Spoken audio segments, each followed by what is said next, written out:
I run my fingers along the cool, smooth surface of my kitchen countertop. It's granite, the one I carefully picked after comparing so many samples. I remember holding each one up to the light, imagining how it would look in my space. Now, the morning sunlight streams through the large windows, the same windows I clean twice a day, casting golden patches on the brand new hardwood floors. This apartment is mine. Every piece of it represents my hard work. My name is the only one on the deed, something I am immensely proud of. Then, the doorbell rings. A sudden wave of nervousness rushes through me. They're here. Taking a deep breath, I smooth down my blouse, checking my reflection in the hallway mirror. Then, I open the door. My mother is the first to step inside. She barely looks at me before letting her eyes wander around the entryway. A small frown appears on her face.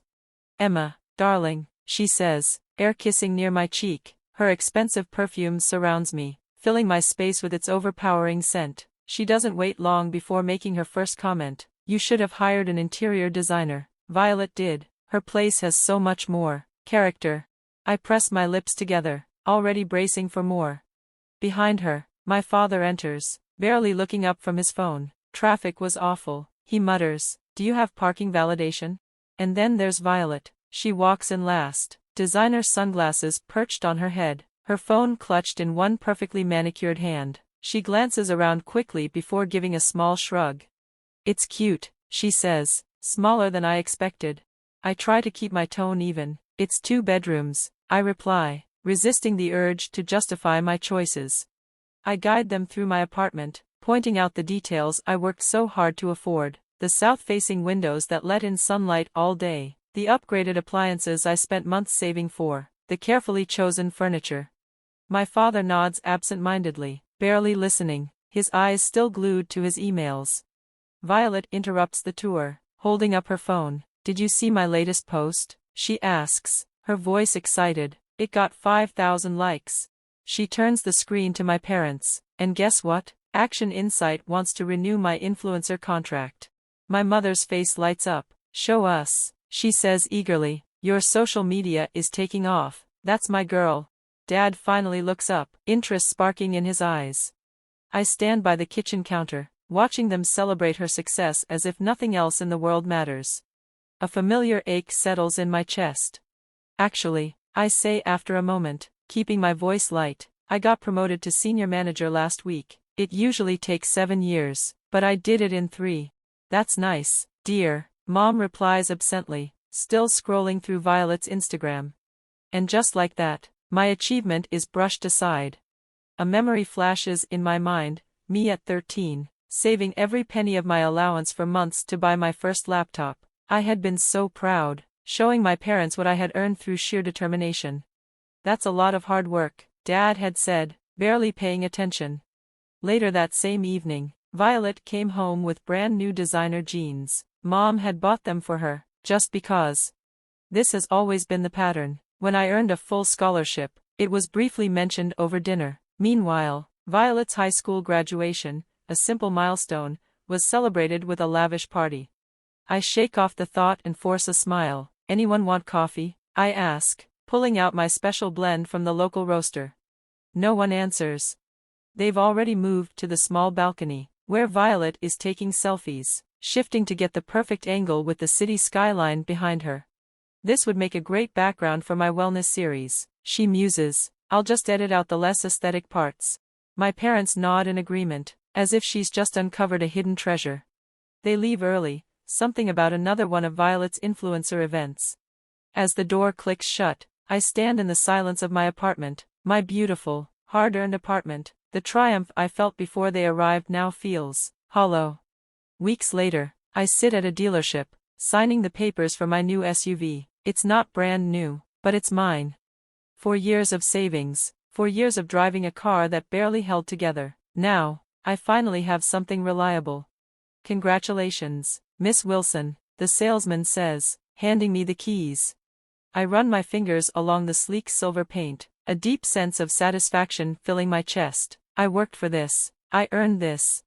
When my family comes over for Sunday dinner, I make sure to park the SUV right in the driveway, where they can't miss it. "Nice car," Dad says briefly.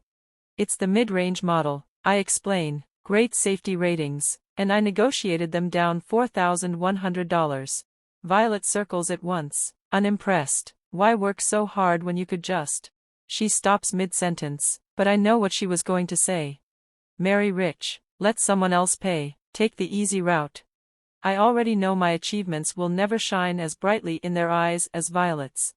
But they are mine. And that's enough.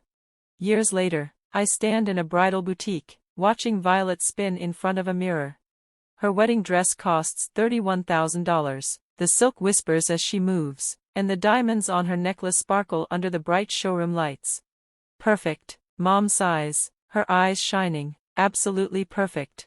I glance at my own bridesmaid dress. It washes out my complexion and doesn't flatter my shape. The cost alone could pay a full month's mortgage. Lucas's family knows everyone, Violet says, admiring herself. This wedding will be in 5 magazines. Mom adjusts the train of the dress, a proud smile on her face. Our daughter has made it, she declares. Then she catches my eye in the mirror and gives me a sweet but sharp look. This is what real success looks like, Emma, she says. Not everyone understands the value of the right connections. I bite my tongue hard, the taste of blood fills my mouth. Across the room, Lucas's mother and sister exchange a look, a quiet, knowing look. They see what my parents refuse to. A year later, my phone rings. Mom is crying. He left her, she sobs. Lucas walked out. He called her shallow and wasteful. Can you believe it? I close my eyes, listening. He said he couldn't handle her spending. She never understood money, never worked for anything. I looked down at my expense tracker, years of financial planning laid out in neat rows. The divorce cites irreconcilable differences and financial recklessness. Mom continues bitterly. His lawyer is tearing through the prenup. She's getting almost nothing. Where is she staying? I ask, though I already know the answer. Here, of course, Mom says. We kept her room just as she left it. She needs us now. I exhale, setting my phone down. Then I reread the email on my screen. Congratulations, Emma Wilson. You've won our European Dream Vacation contest. I let out a breath I didn't realize I was holding. The next day, I book my flight.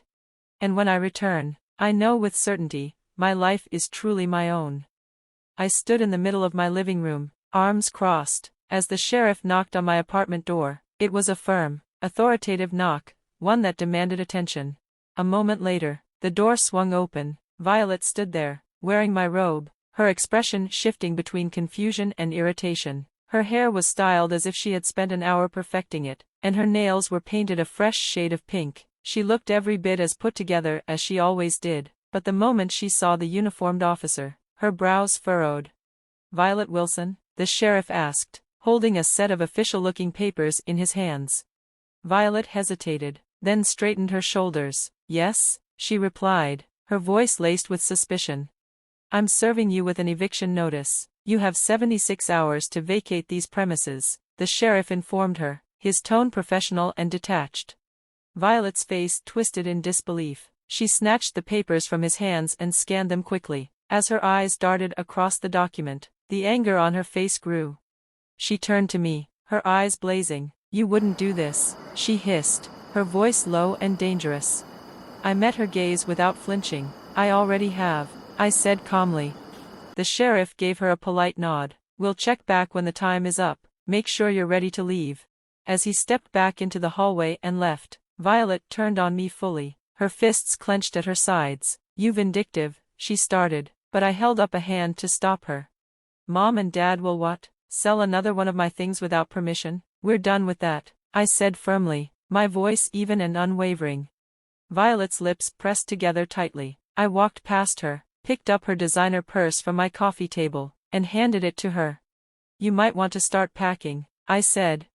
5 days later, I stood in the same spot, watching as Violet struggled to carry her overstuffed suitcases toward the elevator. The sheriff stood nearby, his stance patient but firm. Violet turned to me one last time, her mascara smudged from tears or frustration, maybe both. "Where am I supposed to go?" she demanded, her voice a mix of defiance and desperation. I didn't hesitate. "That's not my problem." I noticed the way my voice sounded, steady, strong, unburdened. Violet stood at the threshold for a long moment before swallowing hard. Her voice cracked as she said, "Mom and Dad will never forgive you for this." I didn't blink. "I'm not asking for forgiveness," I said. "I'm demanding respect." She held my gaze, her chest rising and falling rapidly, but in the end, she had no choice. The sheriff gently guided her toward the elevator, and the doors closed behind them. I let out a slow breath and turned back into my apartment. The silence was thick and clean, untouched by the presence that had overstayed its welcome. As the locksmith changed my locks, my phone vibrated on the counter. My father's voicemail played through the speaker. "You wouldn't. Your own family, we raised you, paid for your..." I pressed stop and added the recording to my evidence folder. The locksmith handed me a fresh set of keys. The technician finished setting up the new security system, showing me how I would receive alerts on my phone if anyone tried to enter without permission. That night, I slept better than I had in weeks. My apartment, my space, was truly mine again.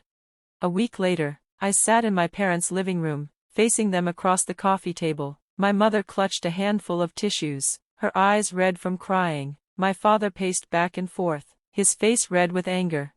Beside me, Miss Sophie, my attorney, sat with her briefcase open, her posture professional and composed. I placed the documents in front of them and spoke clearly. "You have two options: return the $40,000 plus damages, or we go to court." My mother let out a shaky sob. "We don't have that kind of money," she whimpered. Her voice, once capable of making me feel guilty, held no power over me now. My father's fists clenched. "This is extortion," he snapped. Miss Sophie didn't blink. "This is justice."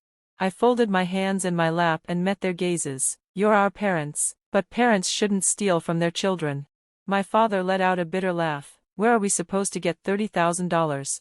I shrugged. "Then you'll need to sell the house," I said. "You have 30 days to make arrangements."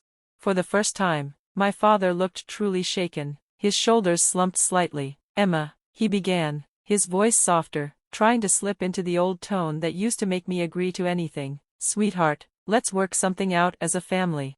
I exhaled slowly. "We already tried that."